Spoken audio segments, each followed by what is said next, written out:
So, another week, another continuation of this absolute mess we call Brexit. And this comes from today, politics.co.uk, because there have been, it turns out, some Labour MPs, some North Labour MPs, that have come out and said they want to support a no deal. And if you've been following this channel for any length of time, you know that I live in the north, and you know that it is going to cost just this area, Yorkshire itself, it is going to cost us billions.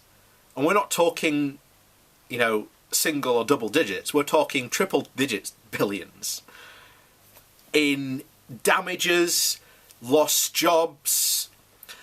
We went over last week about how literally austerity, all the reasons we had to do austerity, we had to make cuts, we had to make all these savings so that we could, eventually spend more, but that's not ever proven to be the case in austerity. It literally completely wipes out all the progress we've made literally since austerity came in, and makes it completely meaningless. Meaning all this suffering that caused all these people to vote for Brexit in the first place gets doubled and tripled. And as I keep on telling people, look, Barnsley is still suffering, and even the surrounding area in Yorkshire still suffering from the effects of the miners' strike. We are still suffering from the 2008 financial crash, and now you want to compound that even more with a no-deal Brexit. So, and this is so funny because I completely agree with this article in the way that it went. So, Labour's no-dealers need to get a grip, and they absolutely do, because they talk about, we need to face up to reality. Well, face up to the reality then that Brexit just isn't a good idea. Be the adult in the room and say that. So, Brexit is a harder drug than any Class A substance.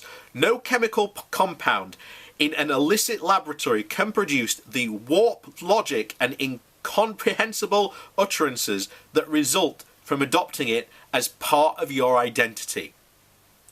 Labour's band of Brexit backbenchers seem to now be losing the plot after a prolonged exposure.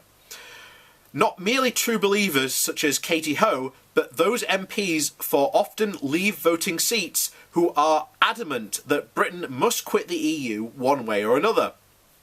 With precisely 4 exemptions, plus true believer John Mann, Labour's Leaver converts never actually voted for Theresa May's withdrawal agreement, despite arguing that anything other than Brexit would be an anti-democratic outrage.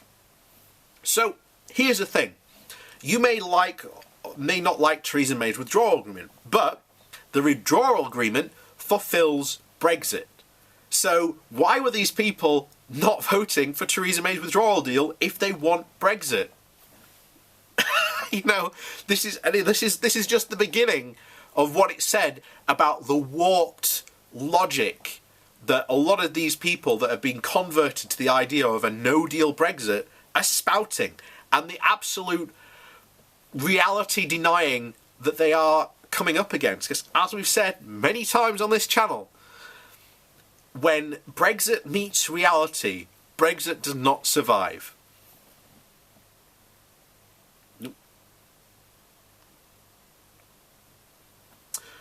So this conversion to Brexit has come because has become their identity. They are the true Democrats defending their left-behind voters from a smug, out-of-touch London liberal elite likely to, like so much political identity, it chews up reality and pelches dopamine into the brain. Now, having failed to agree on what Brexit they want, some are ready to back a Brexit they don't want, a politically fractious, democratically humiliating, and diplomatically an economical suicide, the no deal departure. And this is what these guys can't seem to figure out. They want Brexit, but they can't express what Brexit they actually want, because they don't want Jeremy Corbyn's Brexit, they don't want Theresa May's Brexit, but they don't want a no-deal Brexit, but at the same time they do want a no-deal Brexit. It doesn't make sense. So one staunch backbencher, Emily Lewin Buck, which I believe she's Rotherham. I don't think she's Rotherham Central, but she's from around that area. Said that this week that up to 10 Labour MPs were prepared to back a no deal in an increasingly likely straight choice between that and revoking Article 50. MPs need to get realistic about this, she told the Huffington Post.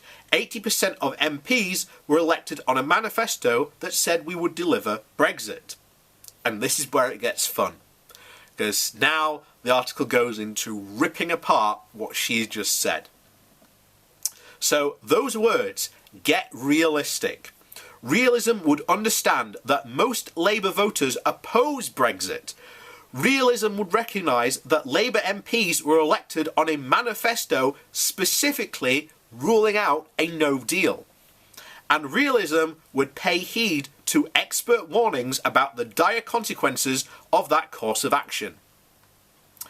Some of Labour's Leave converts, like Lisa Nandy, whose indecision on Brexit has been exasperating, have at last stated bluntly that no deal is a terrible, terrible idea. But for Louis Blackwell, this is secondary to stopping a man who has failed 7 times to get elected as an MP from becoming Prime Minister. The consequences of not delivering Brexit could be that we end up with Nigel Farage in number 10, and that would be far worse for my constituents, he said.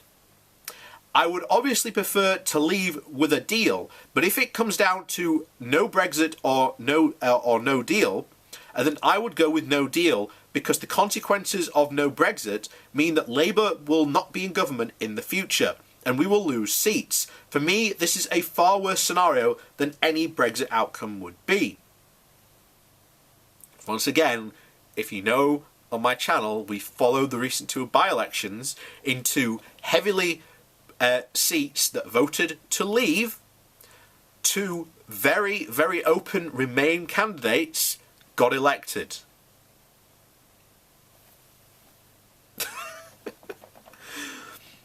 So it's hard to know where to begin with this. There are some Labour MPs whose conversion to Brexit is based explicitly on the views of their local voters.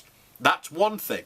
But the argument that Farage could otherwise become Prime Minister completely ignores the evidence that his support is much stronger in Tory heartlands than Labour ones. And when Lewis Blackwell says that 80% of MPs were elected on a manifesto that said we would deliver Brexit, the implication is that all Labour MPs should back no deal over revoking Article 50. What does she think that would do to Labour's vote, when so many of their supporters are Remain voters? The basic problem is simple. With the odd exception, Labour's Brexit converts have failed to unite behind any option. And we said that at the beginning. They are against May's deal, against a second referendum, against revocation. The Brexit deal they'd preferred has never been made clear. They have never made up their minds. They then decide the only option is no deal chaos, having helped to kill off all the other alternatives. It is simply remarkable. It is a sign of how Labour's no-deal converts are cavorting themselves that Llewellyn Buck, one of those whose main interest as an MP is tackling food poverty, is willing to back a measure that risks creating food poverty on steroids. And we've already covered that in a previous article. It is going to be an absolute nightmare. You know, if you think people rely on food banks now, wait till after a no-deal Brexit. what would make more sense would be for them to back a second referendum and the campaign to leave. Their conviction is that a second referendum is a Remain ploy, is only credible because people like them refuse to engage in it to support leave. And that is an absolutely spot on. If they are now leave campaigners, or they now support the idea to leave, then okay, go for a second referendum because that's an entirely democratic option, and then nail your post to leave rather than Remain. But they don't want to do that. This is the absolute insanity this is causing. In not only we've often talked about it in the Conservative Party, but it's the same in Labour.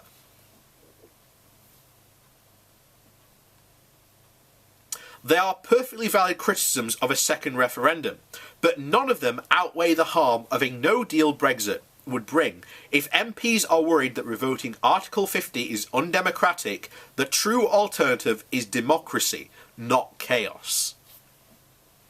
And that, ladies and gentlemen, is why, no deal is probably the most hardest drug going around in Westminster at this time.